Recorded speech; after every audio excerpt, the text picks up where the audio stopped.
I'm in the fast lane when the light turns green, and I built tough, I ain't nothing but grit, cause I made rugged blood, sweat, and spit.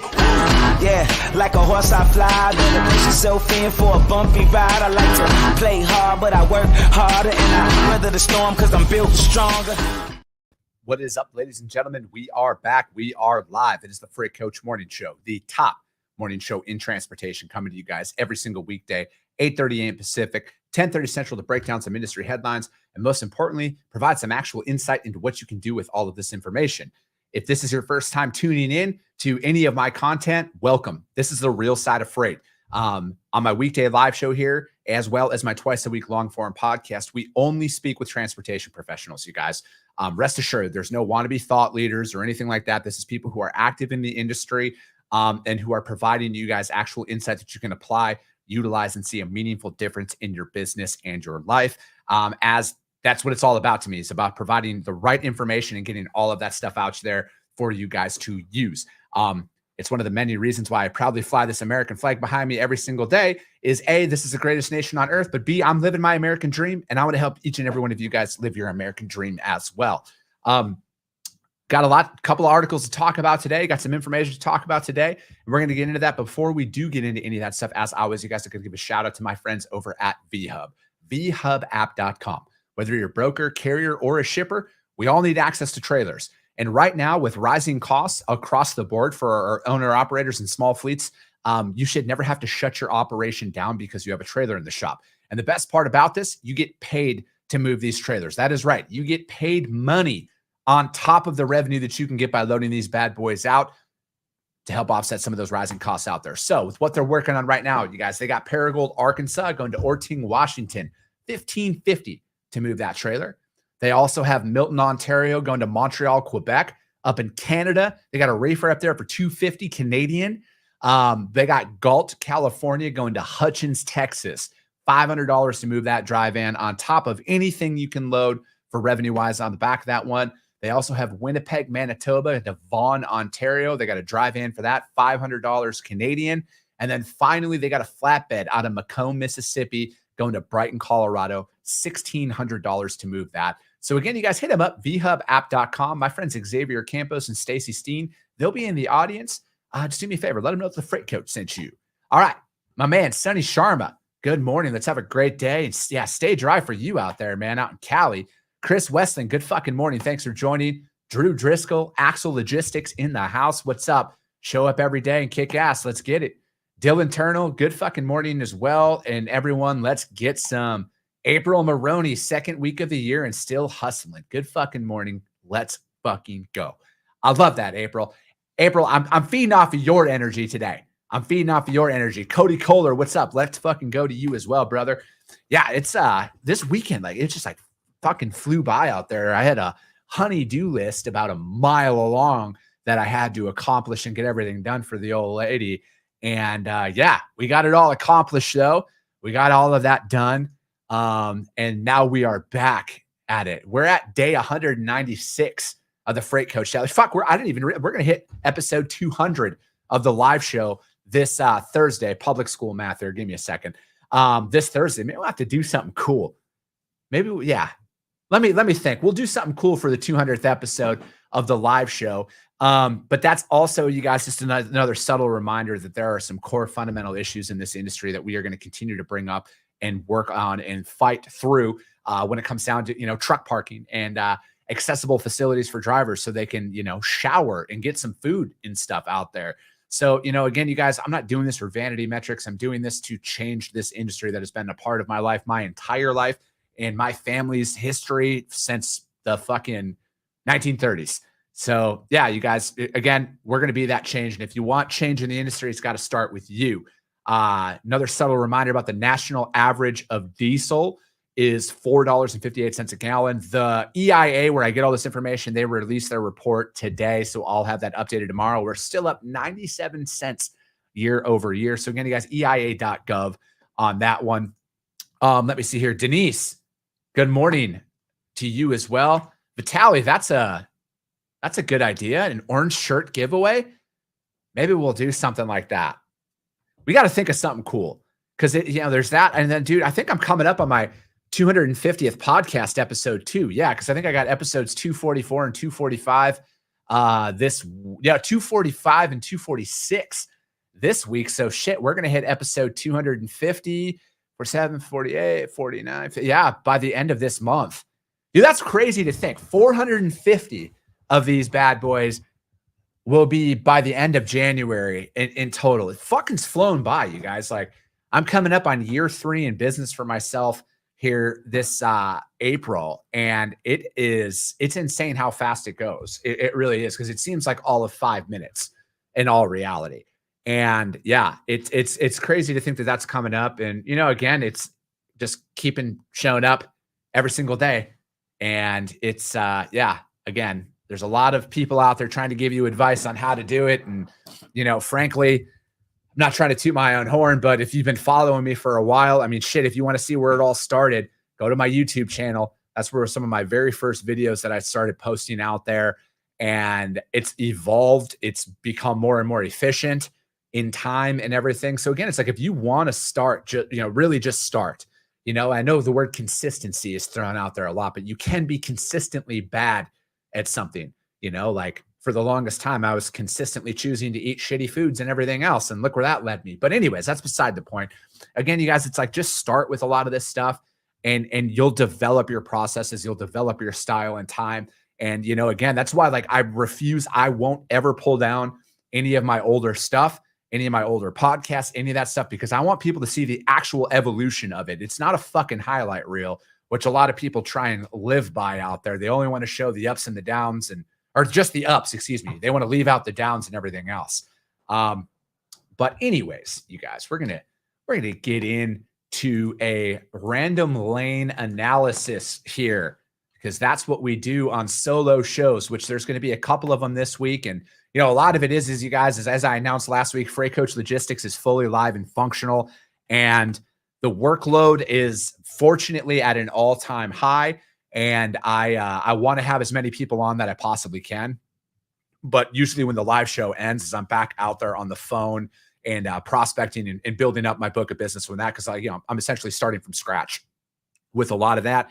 Even though unfortunately I have some customers that I'm working with already due to relationships and cold calling and everything else that I've been able to build up. But again, it is it's a process, and I'm in it with you. So again, you guys, if you have any sales or operations questions, I put that up there in the post any day. Drop those in the chat. I will answer them every single day. Or if you don't, or if you think of something after hours, drop them in the just comment or DM me, and I'll answer them live on the show. Again, all of this is just a value exchange, you guys. It's information to help each and every one of you grow your businesses out.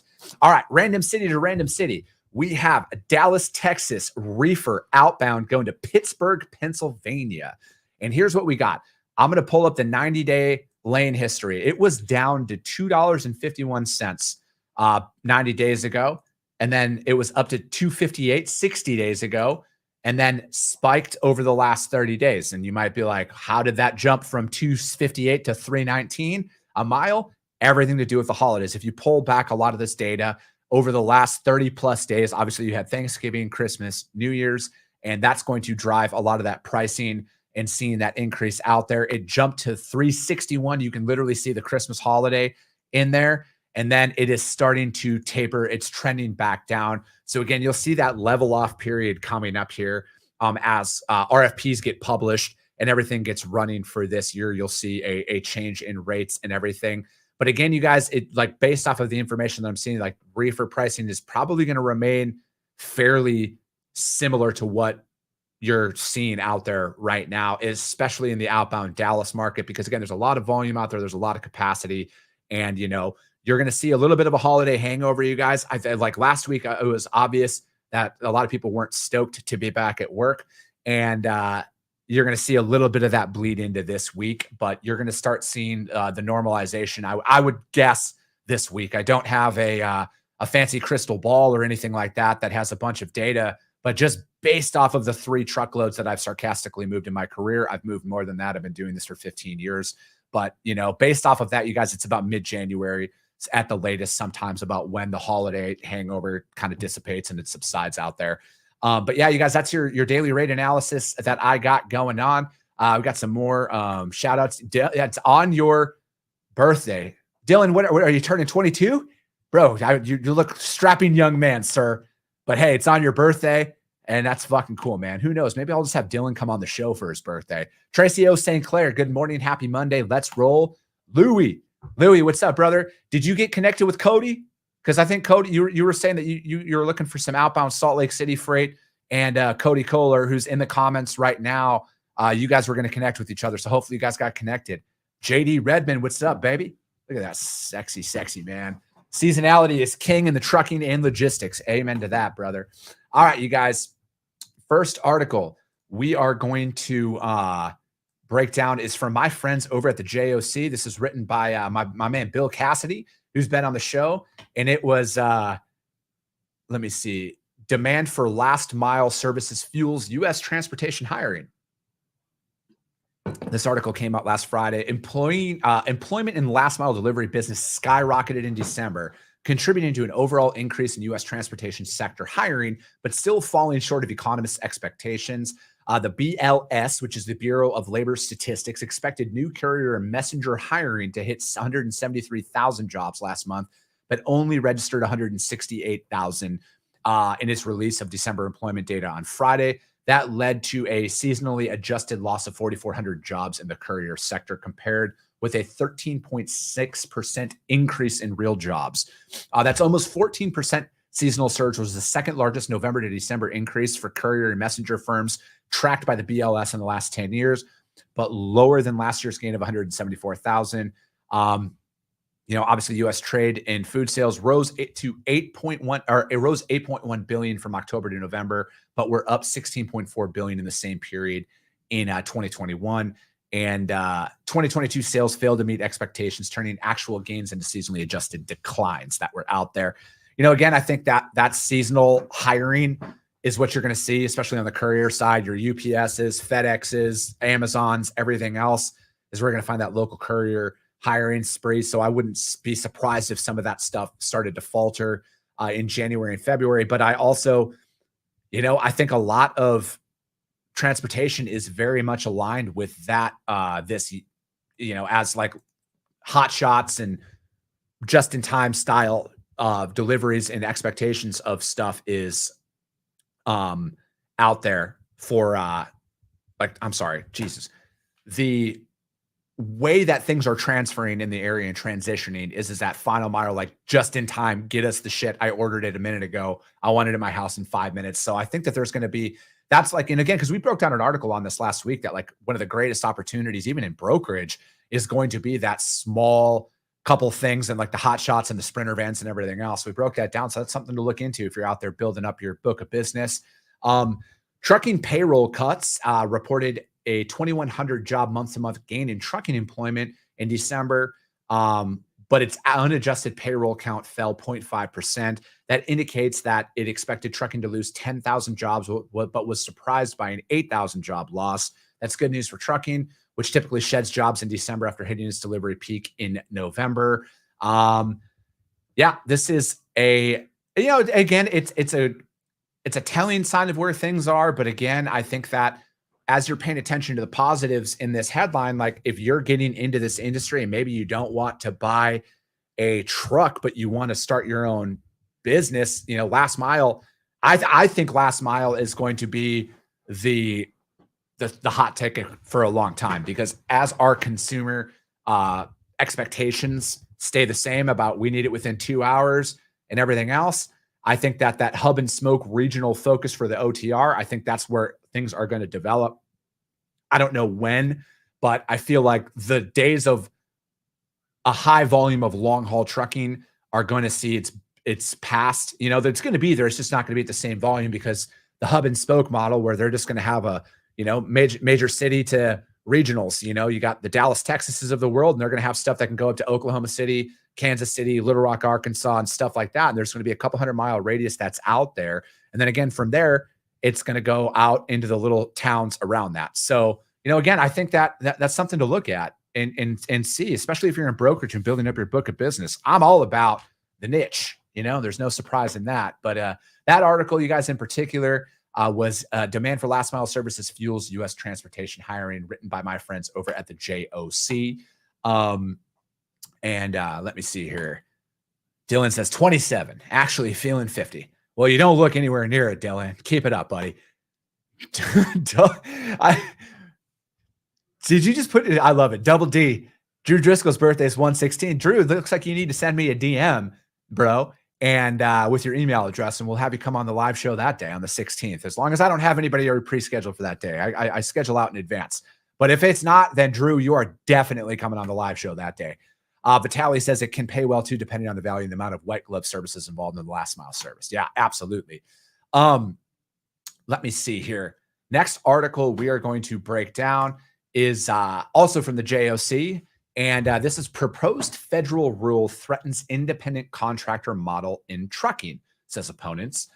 Supply chains across the country would be threatened by a proposed rule from the U.S. Department of Labor that, if enacted, would help end the classification of truck drivers as independent contractors, opponents of the proposal says. They say that the Labor Department's proposed rule, while not identical, has similarities to AB 5 worker classification regulation that ended the owner-operator model in California. The Labor Department's proposed rule under the Fair Labor Standards Act, as currently written, would make it much more difficult for companies to protect the independent contractor status of the owner-operator who contract with them, says Gregory Feary, president and managing partner at the transportation law firm Scopolitis, Garvin, Light, Hansen, and Feary, told the Journal of Commerce. That's a fucking name right there. If the proposed rule becomes law, it will effectively replace the decades-long dominance of the independent contractor model in trucking with an employee-driver model that some trucking companies feel is more costly and less efficient. Feary said that there are currently about 350,000 independent truckers in drayage and over-the-road trucking in the U.S. Feary and Southern California trucking attorney Greg Stefflery said that the Labor Department's move was anticipated by the trucking industry in the aftermath of Biden's election as president, given Democrats' traditional support of workers' rights. Having regulatory agencies classify workers as employees rather than the independent contractors mean company employers are responsible for covering driver benefits, vehicle expenses, and other costs that independent contractors must pay for out of pocket. Feary does not support the Labor Department's proposal. This is not going to help the supply chain, he said, which I would agree with. I'm trying to read more of this before I go off a little bit. The associations by state motor carriers in New York and New Jersey, where approximately 80% of the drivers are independent operators, is already sounding the alarm about the proposed regulation to its member drayage companies, as well as the owner-operators who contract with them. It's going to force people to become employees. Yes, that's exactly what it's going to do. In a December letter, the Department of Labor, during their comment period about the proposal, they said that the Port of New York and New Jersey is benefiting from the significant diversion of freight from California's ports that was precipitated in part by the difficulties shippers and their truckers are experiencing in complying with AB 5. While those who move freight in the New York, New Jersey area certainly welcome this diverted container volume to our ports, we cannot allow AB 5's job-killing, anti-independent container mindset to spread to the rest of the nation and jeopardize an already fragile supply chain. All right. So there's more. We'll get into how it differs from AB 5 here, but this to me, you guys, is again, is like, I think that it says this best. Lisa Yoakum, excuse me, is it's going to force people to become employees. It's literally forced employment at this point. You know, as an independent contractor, you are choosing to operate that way because that is how you want to classify yourself. If you want to become an employee, you can become an employee. You know, and I understand that the advocates of it, you know, it's the workers' rights. But again, how many actual companies are breaking and like not doing right by these carriers? Again, I don't think that you can punish the many to persecute the few that are actually doing this. You know, again, my dad was an owner operator. He was an independent contractor for 40 years. And you want to know why he was? Because he didn't want to fucking answer to anybody. All right. He wanted to do his own thing. And that's exactly what he did for a long time. And I know he's not the only one out there that thought that way or thinks that way. That is why they do it. Now, again, you might say, why don't they just go out there and do their, you know, get their own business and everything? Some of them very well could. But again, like they're paying taxes, they're doing all of this. There are legal entities out there. It's just, I mean, I can't put it any other way besides that it is government overreach. It is Big Brother telling us how we should be at who's really gaining from this. Like in all honesty. And again, if you are a proponent of this, I welcome you to come on the show and talk to me about this. I want to hear somebody put a tangible argument about how this improves the working conditions and makes these drivers more money and makes them like, I want to know the benefits of this because all the research that I've done, I broke down this article, these style of articles a lot, especially with fucking AB5 coming through. I have yet to find anybody who is willing to come on and discuss the actual benefits of what this does. And I want to know, again, open conversation. I'm not here to corner anybody. Hell, you can have your cameras in there. I will give you the original recordings. We will do it however you want it. I just want an actual supporter of this legislation to come on here and justify and bring the benefits of this. And again, it's not going to happen because nobody's willing to talk about this at all because it seems like the overwhelming majority, a la 95% of the people in this industry are vehemently against this style of classification. So, you know, again, if you don't want this to come at the federal level, talk to your local officials. Go out there. If you want to find out who your congressman is, go out to find your congressman. Google that. There's a website. You put your address on there, and it will show the exact congressman in your neighborhood that represents your district that you live in, and contact them and oppose this. Oppose this. I'm going to reach out to mine about this as well. I'm definitely going to reach out because this is absolute government overreach, and it is absolutely ridiculous about forcing somebody who doesn't want to be an employee because they want to be an independent contractor to become an employee. And it starts with trucking. All right. It's going to bleed into other sectors out there, other blue collar jobs. It's going to bleed into that. It's going to bleed into massage therapists, hairstylists. It's going to bleed into fucking everything at some point in time. So if you don't want to see this happen, get vocal about it. Get vocal about it right now. Otherwise, we're going to be in a position where there isn't. There is nothing that you can do about it. How this differs from AB5. The requirement of the rule, the requirements in the proposed rule, I got to throw that, it's proposed. It's not an actual rule yet, which could be finalized in the next 3 to 6 months, which, you know, in government time, that means 2 years. It differs somewhat from AB5 regulation. They said AB5, which is based on the ABC test, contains 3 criteria involving the scope of work performed by the drivers, the amount of control the trucking company exerts over their drivers.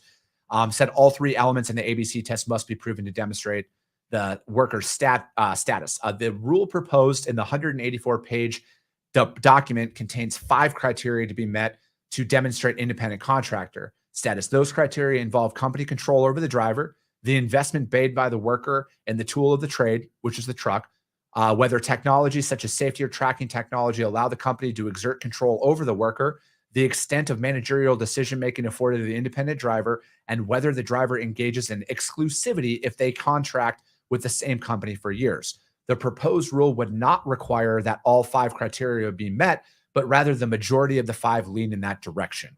Still, Fury said the way that the Labor Department's proposed rule is crafted clearly puts the thumb on the scale in demonstrating employee status rather than independent contractor status. Yes, you know what? I'm going to reach out to this guy. I'm going to reach out to this attorney and see if he's going to come on here. Gregory Fury. I'm going to get him on this show. I bet you he'd be willing to come on here and talk about this. And again, if you are in favor of this and you want to come on the show, DM me, reach out to me. I will gladly have you on here. I'm not looking to corner you. I'm not looking for any gotcha moments. I just want to actually see somebody who stands for this law. And I want to see somebody put an actual plausible argument in place how it improves somebody's life. That article, joc.com, proposed federal rule threatens independent contractor model. All right. We're going to end this on a high note, you guys. All right. Because we could find negativity all the time out there in today's headlines and everything else. It seems like all of these links are, all these articles are geared towards that because it gets guys like me to click on them and read them. But that's why I do this is I click on them, I read them, and then I decipher if this is actual fucking information or someone just bullshitting you who couldn't tell you what a Jake break was. As always, you guys, the article links that I put out there, I upload them to the YouTube channel, as well as the Coffee with the Freight Coach audio only replay, which is available on iTunes and Spotify almost immediately after the show.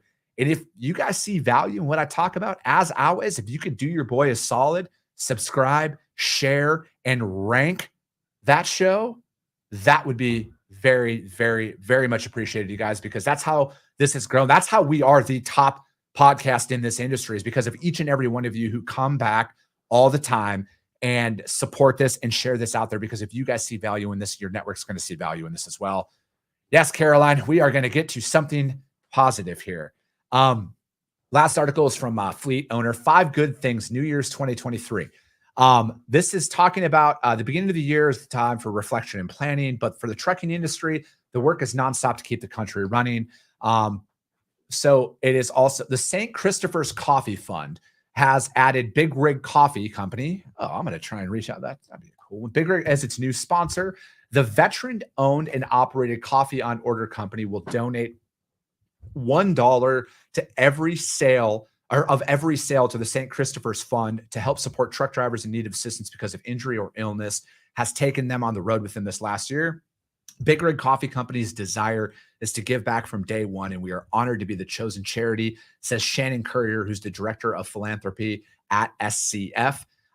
We are looking forward to building our relationship with Hunter and Gabriel and their team as we work towards help truck drivers in the industry that we all depend on. First and foremost, we know how important a good cup of coffee is to all the truck drivers out there, stated Hunter Wilson and Gabriel Massey, who are the founders and CEOs of Big Rig Coffee. It's an essential part of waking up in the morning and fueling the mind and body, keeping them focused and alert on the road. In our minds, it's what keeps the wheels turning, this country running. Amen. I think this is great. And again, you guys, as always, if you guys can give back, I mean, the St. Christopher's Trucker Relief Fund is a phenomenal place to start. Also, Wreaths Across America, another phenomenal organization to give back to. Truckers Against Trafficking is another good one. And if you're looking to do that, reach out to my man, Gabe Pankinen with Rocket Shipping. He's putting a massive fundraising effort out there right now to try and work towards ending human trafficking. So reach out to that, you guys. And again, like, this is why this industry is what it is because like we band together and we take care of each other on this. Let me see here. The TCA, the Truckload Carriers Association, has named truck driver Rich DeFranzo from Dallas, Pennsylvania. I didn't even know there was a Dallas, Pennsylvania, a highway angel for rescuing a malnutrition and abandoned puppy tied to a tree at a New Jersey truck stop and nursing her back to health. DeFranzo drives for Barnhart Transportation out of Northeast PA. He's at a truck stop in New Jersey and discovered the female puppy abandoned and tied to a tree. I fed her cheeseburgers because I asked everybody around whose dog it was, and no one said anything. They said a guy was trying to sell the dog over the weekend, and I got there Thursday. So to me, 5 or 6 days, the dog had been there tied to a tree. DeFranzo freed the puppy from the tree and took her home with him. Although she was skittish when he first approached her, she seemed relieved to be rescued. She stayed with me the whole week in the truck. She couldn't get enough cheeseburgers. I feel you, dog. And she was starving. DeFranzo took the puppy to the veterinarian as soon as he returned home. She was malnourished and needed several rounds of antibiotics. And he spent over $500 out there. And he'd do it again tomorrow. He loves animals. I have a massive soft spot for animals as well. I actually just adopted a shelter puppy who, although wasn't tied to a tree, was abandoned as a puppy, 4 weeks old, and left out there. And yeah, that's another thing too. If you guys can even donating, because like, again, talking to the shelter, which, I donated to at Christmas. And again, I know you might not, whatever, your financial situations are, but if you know how to get like a local animal shelter, and like, say you're moving pet food right now as a broker or a carrier, and you come across like a rejected load for whatever, the labeling is wrong, and they're telling you to dispose of it, and the product is still in workable condition. These shelters need this food. These shelters need these resources because they are so underfunded out there. And, I have a massive, massive soft spot for animals.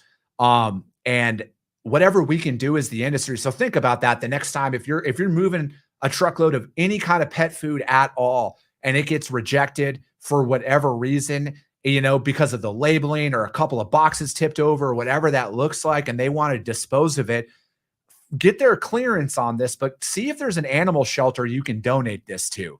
Let's try and do that. And then furthermore, if you're working at one of these companies right now that produces pet food, you might already have something in place.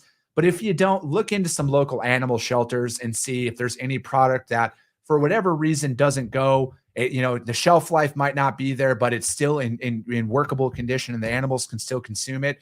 Donate that stuff, because there's a lot of that out there in the world. And it just absolutely breaks my heart to see animals be put through that. But that's it for today, you guys. In that article, they break down a couple of more. XPO has a big drive out there, and then Ryder raised $1 million for United Way. And so again, you guys, that's it. That last article is from Fleet Owner, and 5 good things about New Year's 2023. And again, you guys, we can make this, we can be the change that we want out there. We can make all of this stuff happen. But yeah, that's it for today, you guys. We'll be back tomorrow, the Freight Coach Morning Show. We are the top morning show in transportation. As always, you guys, if you guys saw value in what you heard here on the show, share the show, because if you guys see value in it, your network's going to see value in it as well. I appreciate you guys. I love you guys, and we'll be talking to you soon.